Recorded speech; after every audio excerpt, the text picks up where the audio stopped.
নামের জেরে বরাত ফেরের অনুষ্ঠানে আজ আমি এস আচার্য আপনাদের কিছু সিদ্ধ বশীকরণ মন্ত্র দেব, যেটা প্রয়োগের ফলে আপনি আপনার কোনো ঈপ্সিত ব্যক্তিকে বা গোষ্ঠীকে বশ করার ক্ষেত্রে, বশীকরণের ক্ষেত্রে আপনার খুব কাজে লাগবে।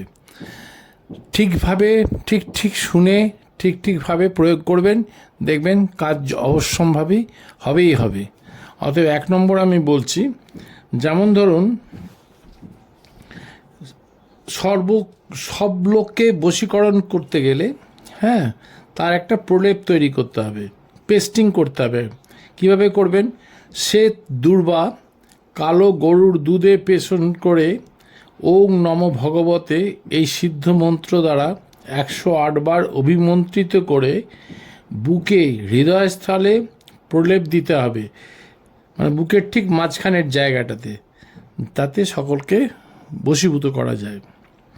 প্রত্যেক দিন এই প্রলেপটা পেস্টিংটা রেখে দেবেন। প্রত্যেক দিন স্নান করার পর একবার করে বুকে লাগিয়ে নিয়ে বেরিয়ে পড়বেন। আপনার মানে ডিজায়ার্ড ম্যান আপনার কাছে বশীভূত হয়ে যাবে।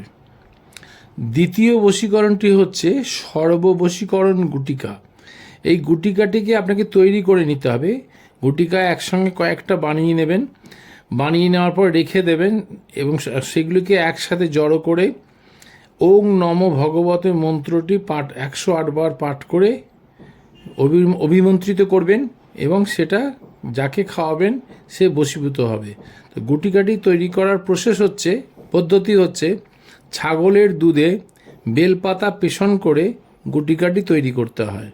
ভালো করে শুনে নিন, ছাগলের দুধে বেলপাতা পেষণ করে গুটিকাটি তৈরি করবেন এবং প্রয়োজন মতো গুটিকাটি ব্যবহার করবেন।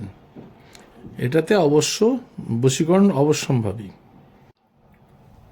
তৃতীয় বশীকরণ পদ্ধতি হচ্ছে চাউল পড়া। এটা হচ্ছে চাউল পড়া বশীকরণ বলা হয়। যেমন বশীকরণটি পদ্ধতিটা খুবই সহজ এবং কেউ বুঝতেও পারবে না এমনভাবে কাজ হবে। যেমন কারোর বাড়ি থেকে কয়েক মুঠি চাল চেয়ে নিয়ে আসবেন, কিছু না হলেও অন্তত 1 মুষ্টি চাল চেয়ে নিয়ে আসবেন। সেই চালটা এনে বাইরের তুলসী তলায় রেখে দিতে হবে।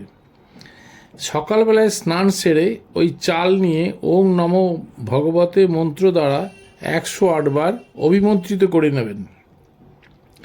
পরে সেই চাল প্রয়োজন মতো কয়েকটি করে নিয়ে অভীষ্ট ব্যক্তিকে খাইয়ে দিলে সে নিশ্চয়ই আপনার বশীভূত হয়ে থাকবে। চতুর্থ বশীকরণ পদ্ধতি হচ্ছে প্রতিবশীকরণ সিঁদুর। সে প্রতিবশীকরণ সিঁদুরের নিয়ম হচ্ছে, একটি সিঁদুরের কৌটোতে কিছুটা সিঁদুর নেবেন, নিয়ে একটা মন্ত্র বলে দেব। সেই মন্ত্র দিয়ে প্রত্যেক দিন স্নানের পর ওই উক্ত সিঁদুর কপালে দেবেন, প্রতি চিরকালের জন্য বশীভূত থাকবে।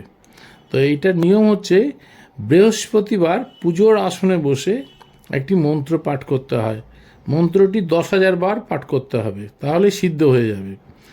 মন্ত্রটি হচ্ছে ওং রক্তচামুণ্ডে পতিং মে বসমানয় নমঃ রিং রিং রিং ফট। আবার বলি, ওং রক্তচামুণ্ডে পতিং মে বসমানয় নমঃ রিং রিং রিং ফট। এইভাবে মন্ত্রটি 108 বার 10,000 বার জপ করতে হবে। মন্ত্রটি চিরকালের মতন সিদ্ধ হয়ে যাবে এবং এই মন্ত্র দ্বারা আপনি অন্য লোককেও সহযোগিতা করতে পারবেন এই মন্ত্রপুত সিঁদুর দ্বারা। এবার পঞ্চম বশীকরণে যাই। সেটাও হচ্ছে প্রতিবশীকরণ সুপারি। এটা হচ্ছে মঙ্গলবার দিন একটা গোটা সুপারি নিয়ে একটা মন্ত্র দেব, সেই তার দ্বারা অভিমন্ত্রিত করে মুখে রাখবেন। পরে মুখ থেকে বের করে দুধ গঙ্গাজল দিয়ে ধুয়ে পুনরায় সেই সুপারিটি উক্ত মন্ত্রে 7 বার অভিমন্ত্রিত করবেন। করে সেটাকে কুচিয়ে পান সেজে পতিকে খাওয়াতে হবে। পতি চিরকালের জন্য আপনার বশীভূত থাকবে। এবং অথবা অন্য নারীর সঙ্গে যদি আপনার হাজব্যান্ডের কোনো ইন্দ্রিয় সম্পর্কও থাকে, পান পড়ার প্রভাবে সেই সম্পর্ক চিরকালের জন্য ছিন্ন হয়ে যাবে। এখন ওই সিদ্ধ মন্ত্রটি লিখে নিন যত্ন করে। ওং নমো মহাযক্ষিণী পতিং মে বসং কুড়ু কুড়ু স্বাহা। আপনার